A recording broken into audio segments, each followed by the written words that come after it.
नमस्कार दोस्तों, मैं हूं नीरज शर्मा। मेरे यूट्यूब चैनल मां शारदे संस्कृत कोचिंग सेंटर पर आपका स्वागत है। आइए आज हम कक्षा 10वीं की संस्कृत विषय की पुस्तक स्पंदना के 10वें पाठ को आगे पढ़ते हैं। देखिए, 10वें पाठ में हमने 10वें श्लोक तक पढ़ लिया था। अब हम 11वां श्लोक पढ़ेंगे। परोक्षे कार्य हंतारम प्रत्यक्षे प्रियवादिनम वर्जते तादृशम मित्रम विस्कुंभम पयोमुखम। परोक्ष का मतलब है पीछे से, कार्य अंतरम का मतलब है कार्य को बिगाड़ने वाला, पीछे से कार्य को बिगाड़ने वाला। और प्रत्यक्ष का मतलब है सामने, प्रियवादनम का मतलब है मीठा बोलने वाला, ठीक है ना।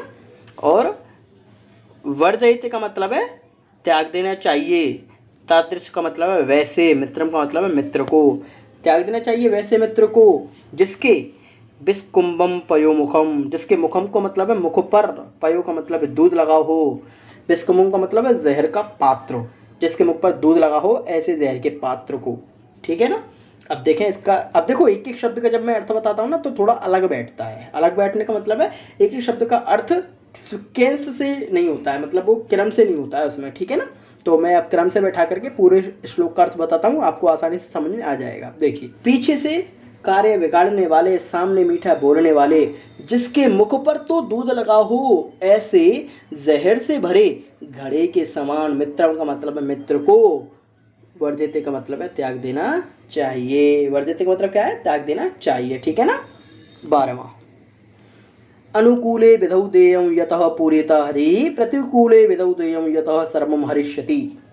देखो, विधौ का मतलब है भाग्य के, अनुकूले का मतलब है अनुकूल होने पर, भाग्य के अनुकूल होने पर, देयम का मतलब है देना चाहिए, भाग्य के अनुकूल होने पर देना चाहिए। यतः का मतलब है क्योंकि, पूर्यता हरि, क्योंकि, पूर्यता का मतलब है देने वाला, हरि का मतलब है भगवान है, क्योंकि देने वाला कौन है? भगवान है। प्रतिकूले विधौ देयम, विधौ का मतलब भाग्य के, प्रतिकूले का मतलब प्रतिकूल होने पर भी, देयम का मतलब है देना चाहिए, भाग्य के प्रतिकूल होने पर भी देना चाहिए, क्योंकि सतह, यतः का मतलब है क्योंकि, सर्वम हरिष्यति, क्योंकि सब कुछ छीनने वाला भी भगवान है, ठीक है ना। यानी कि अब पूरे श्लोक का देखें, भाग्य के अनुकूल होने पर भी देना चाहिए क्योंकि सब कुछ देने वाला भगवान है, और भाग्य के प्रतिकूल होने पर भी देना चाहिए क्योंकि सब कुछ छीनने वाला भी भगवान है, ठीक है ना। अब देखें अगला श्लोक 13वां। अहिंसा परमो धर्म तथा अहिंसा परम तपः, अहिंसा परम सत्यम यतो धर्म प्रवर्तते।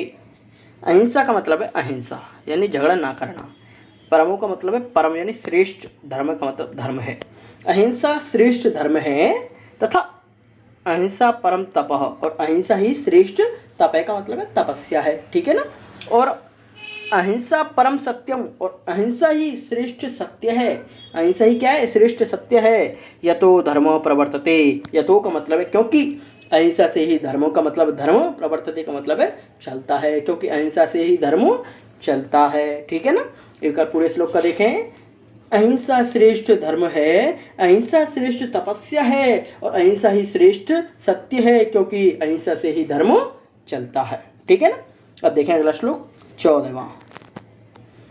आततायिनम आयांतम हन्यादे विचारयन, नाततायि वदे दोषो हंतुर्भवति कश्चन।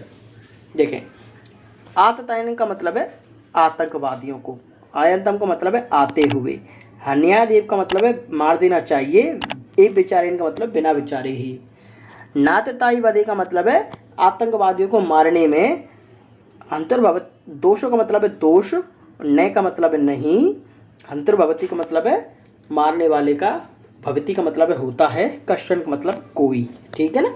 अब देखो इसको क्रम से लगाते हैं और इसको समझते हैं। देखो, आते हुए आतंकवादियों को बिना विचारे ही मार देना चाहिए, क्योंकि आतंकवादियों को मारने में मारने वाले का कोई दोष नहीं होता है, ठीक है ना। मैंने आपको एक एक शब्द का अर्थ बताया था, आप उनको क्रम से जोड़ के लगा सकते हैं, आप चाहो तो आप नंबरिंग कर सकते हैं उसमें, ठीक है ना, अपनी कॉपी में समझ करके। एक बार देखें अब अगला श्लोक 15वां। गोपाल सांगिकः कृष्णः रामो वानर सांगिकः सद्भिक्षु सांगिको बुद्धः महात्मनो ही सांगिकः। गोपाल का मतलब कृष्ण का देखो गोपाल का मतलब है गोपाल संगठन से, कृष्ण का मतलब कृष्ण, ठीक है ना।